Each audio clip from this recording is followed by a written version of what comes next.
Salut, c'est Hugo, j'espère que vous allez bien. Aujourd'hui, nouveau point quotidien sur le coronavirus, beaucoup de choses à aborder. On va parler notamment de couvre-feu, de pénurie de masques qui inquiète. On va faire un point à l'étranger aussi, et puis on terminera comme d'habitude maintenant avec une note positive. D'abord, on change pas les habitudes, on commence avec un point concernant le confinement. Les contrôles de police vont se renforcer dans toute la France, il y aura notamment des contrôles dans les gares et dans les aéroports. D'ailleurs, à ce sujet, au passage, non partir en week-end ou partir en vacances, ce n'est pas un motif valable de sortie, et vous aurez une amende de 135 € si jamais vous le faites. Pour le moment, aucun couvre-feu à l'échelle nationale n'a été instauré, mais certains couvre-feux à l'échelle locale sont mis en place. Dans le sud, à Nice par exemple, un couvre-feu dès 20h a été instauré, et donc concrètement, à partir de 7h, plus personne n'a le droit de sortir, hormis évidemment le personnel médical ou les personnes qui font de l'aide à domicile. Concrètement, ça va assez loin puisque les lampadaires seront presque éteints, des caméras infrarouges vont surveiller les rues, et d'ailleurs, vous avez peut-être vu ces images, un drone de la police survole les promeneurs la journée en diffusant des messages pour les inciter à rester chez eux. Mais l'info principale aujourd'hui, et je pense que c'est important d'en parler,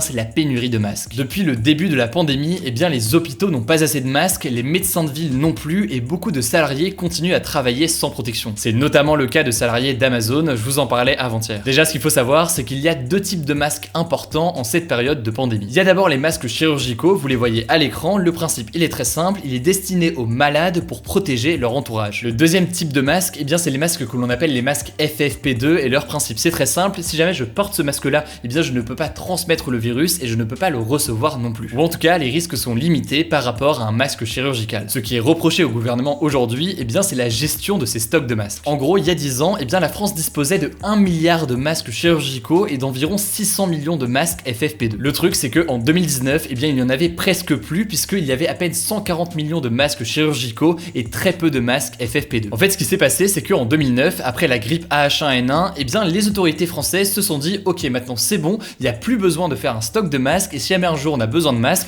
on pourra compter sur la production mondiale de d'autres pays. Sur les 10 dernières années, donc progressivement, le stock de masques a continué à baisser au fil des années. Et on comptait sur qui pour la production? On comptait sur la Chine. Le truc, c'est qu'avec le confinement en Chine ces derniers mois, la production elle a très fortement baissé, ce qui fait qu'on ne pouvait plus vraiment compter sur la Chine. Du coup, ces derniers jours, la France s'est remise à la production de masques, et depuis le 27 janvier, des usines françaises ont été réquisitionnées pour produire jour et nuit des masques. Le truc, c'est que énormément de médecins jugent cette réaction beaucoup trop tardive, et en attendant que les masques se fabriquent, l'État limite leur distribution. Bref, actuellement, vous l'aurez compris, la France souffre d'un énorme manque de masques, ne serait-ce que pour le personnel soignant, et quand par chance il y a des masques, parfois il n'y en a pas assez, et quand il y en a, parfois c'est pas non plus le bon type de masque, c'est donc des masques chirurgicaux et pas des masques FFP2. Le mois dernier, la France avait envoyé 17 tonnes de matériel médical à Wuhan, il y avait notamment donc des masques, des gants, etc.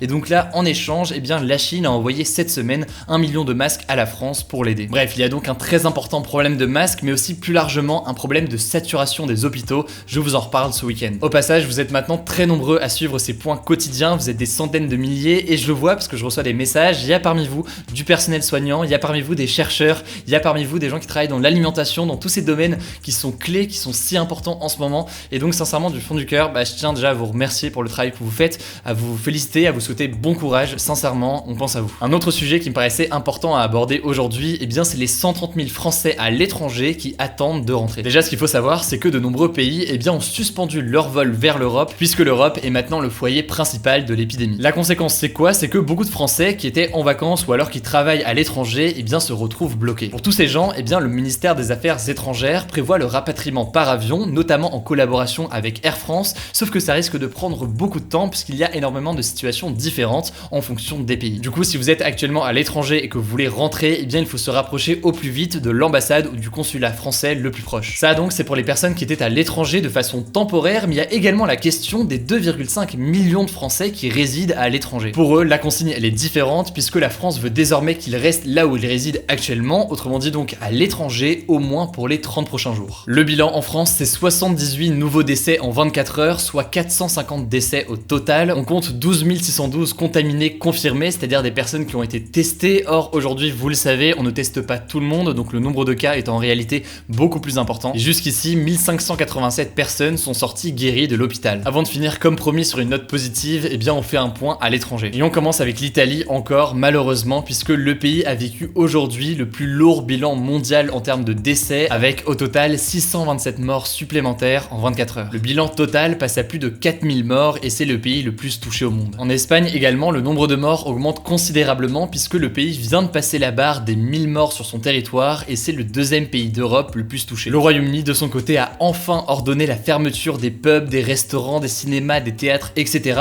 Les écoles ont également été fermées et c'est des mesures, vous le savez, on en a parlé cette semaine, qui étaient réclamées depuis longtemps. L'épidémie s'accélère aussi en Belgique où le nombre de morts total est passé de 21 morts à 37 morts en 24 heures et depuis mercredi, vous le savez peut-être, eh bien la Belgique est entrée dans le confinement généralisé jusqu'au 5 avril. A noter au passage qu'aux États-Unis, eh bien 2 États ont imposé le confinement. Il y a l'État de New York et il y a la Californie, sachant que c'est une mesure qui était très attendue en Californie puisque les prévisions les plus pessimistes annonçaient 25 millions de Californiens qui pourraient contracter le virus dans les 8 semaines à venir sans nouvelles mesures. Voilà donc pour ce point quotidien, pensez à vous abonner si c'est pas encore le cas, c'est la meilleure façon de soutenir notre travail. Vous retrouvez des sources dans la description. Comme promis, je voulais terminer cette vidéo comme d'habitude avec une note positive ou attendrissante et aujourd'hui je voulais vous partager cette vidéo. En fait, c'est une jeune américaine qui est rentrée d'Italie, qui a été placée en quarantaine chez elle et donc pour garder de la distance et du lien avec ses parents, eh bien ses parents ont organisé un dîner à distance avec elle tous les jours. Je vous laisse regarder, prenez soin de vous et on se dit à demain. There you go. That's like a big, luxurious, you know,